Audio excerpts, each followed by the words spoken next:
হয়, ইছৰোৰ এচিভমেণ্টৰ বিষয়ে আপোনালোকে জানে। ইছৰোৱে ইতিমধ্যে ভাৰতৰ মহাকাশ অভিযানত বহুখিনি এচিভ কৰিবলৈ সক্ষম হৈছে। আমি মাৰ্চ অৰ্বিটাৰ মিছন বা এতিয়া শেহতীয়াকৈ তেওঁলোকে ভেনাছ অৰ্বিটাৰ মিছনো হাতত লৈছে।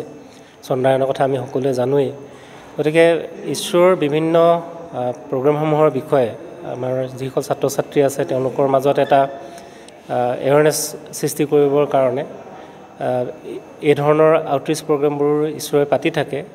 এইবাৰ আমাৰ বিশ্ববিদ্যালয়ত যিটো আউটৰিচ প্ৰগ্ৰেম পতা হৈছে তাৰ এটা বিশেষ উদ্দেশ্যও আছে, কাৰণ ইছৰোৱে এটা নেশ্যনেল স্পেচ ছায়েন্স চিম্পজিয়াম বুলি 1974 চনৰ মানৰ পৰা দুবছৰৰ মূৰে মূৰে এখন খুব ডাঙৰ ছেমিনাৰ পাতি আহিছে।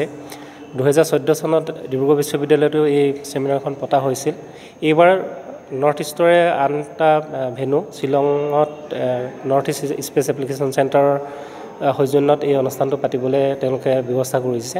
এই 2026 চনৰ ফেব্ৰুৱাৰী মাহত সেই অনুষ্ঠানটো হ'ব। আৰু সেই অনুষ্ঠানটোত এইবাৰ এটা বিশেষ ধৰণৰ তেওঁলোকে ব্যৱস্থা কৰিছে। ছাত্ৰ ছাত্ৰীসকলক তেওঁলোকৰ গৱেষণা প্ৰকল্পৰ বিষয়ে তেওঁলোকক উপস্থাপন কৰিবলৈ সুবিধা দিয়া হ'ব। তেওঁলোকে PS6 বুলি এটা ছেশ্যন তেওঁলোকে ঠিক কৰিছে, য'ত কেৱল ছাত্ৰ ছাত্ৰীসকলে তেওঁলোকৰ নিজৰ প্ৰজেক্ট কিছুমান উপস্থাপন কৰিব আৰু তাত ভাৰতৰ বিখ্যাত বিজ্ঞানীসকলেও সেই ছেশ্যনটোত ভাগ ল'ব, বিশেষকৈ ছাত্ৰ ছাত্ৰীসকলক উৎসাহিত কৰিবৰ কাৰণে। আৰু সেই যিটো মূল কাৰ্যসূচী আছে তাৰ আগতেই তেওঁলোকে ছাত্ৰ ছাত্ৰীসকলক নিৰ্বাচন কৰিবৰ কাৰণে আমাৰ উত্তৰ পূব ভাৰতৰ বিভিন্ন ঠাইত নেচাকৰ উদ্যোগত বিভিন্ন বিশ্ববিদ্যালয়ত এই ধৰণৰ অনুষ্ঠান তেওঁলোকে অনুষ্ঠিত কৰিছে। ডিব্ৰুগড় বিশ্ববিদ্যালয়ৰ তেওঁলোকৰ এটা হোষ্ট ইনষ্টিটিউট হিচাপে তেওঁলোকে আমাক নিৰ্বাচন কৰিছে আৰু আমি এই অনুষ্ঠানটোত ভাগ লৈছোঁ।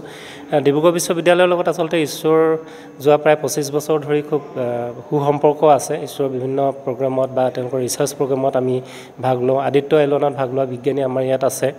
আনকি এইবাৰ ভেনাছ অৰ্বিটাৰ মিছন যিটো হ'ব, মানে ভৱিষ্যতৰ বুকুত যিটো আছে, তাতো তেওঁলোকে আমাক অংশগ্ৰহণ কৰিবলৈ আমাক নিমন্ত্ৰণ জনাইছে। গতিকে সেই ধৰণৰ যিহেতু ইমান দিনৰ সহযোগিতা ইছৰোৰ লগত আমি কৰি আহিছোঁ, এইবাৰো এই অনুষ্ঠানটো আমি ইছৰোৰ সহযোগিতাত অনুষ্ঠিত কৰিছোঁ। ইয়াত JEC Jorhat engineering college, Dibrugarh Hanuman Baksh Surajmal Kanoi college, Dibrugarh বিশ্ববিদ্যালয়, ৰাজীৱ গান্ধী ইউনিভাৰ্চিটি অৰুণাচলৰ, তেজপুৰ ইউনিভাৰ্চিটিৰ ছাত্ৰ আছিল, কিন্তু তেওঁলোক বিশেষ কাৰণত আহিব নোৱাৰিলে চাগে। কিন্তু বাকীকেইটা যিকেইটা অনুষ্ঠানৰ মই নাম ল'লোঁ তেওঁলোক ইয়াত উপস্থিত আছে। কিমান সংখ্যক ছাত্ৰ ছাত্ৰী আজি প্ৰায় 130জন ছাত্ৰ ছাত্ৰী অংশগ্ৰহণ কৰিছে। ইছৰোৰ প্ৰতিনিধি ইছৰোৰ স্পেচ ছায়েন্স অফিচৰ পৰা, তেওঁলোকৰ ছায়েন্স প্ৰগ্ৰেম অফিচ বুলি কয়, তাৰ পৰা এজন ছিনিয়ৰ ছাইণ্টিষ্ট আহিছে। তেওঁ ছাইণ্টিফিক প্ৰগ্ৰেম অফিচাৰ ডক্টৰ তেওঁ মহম্মদ হাছান, আৰু নেচাকৰ পৰা আহিছে ডক্টৰ অৰূপ বৰগোহাঁই, তেওঁ এজন ছিনিয়ৰ ছাইণ্টিষ্ট।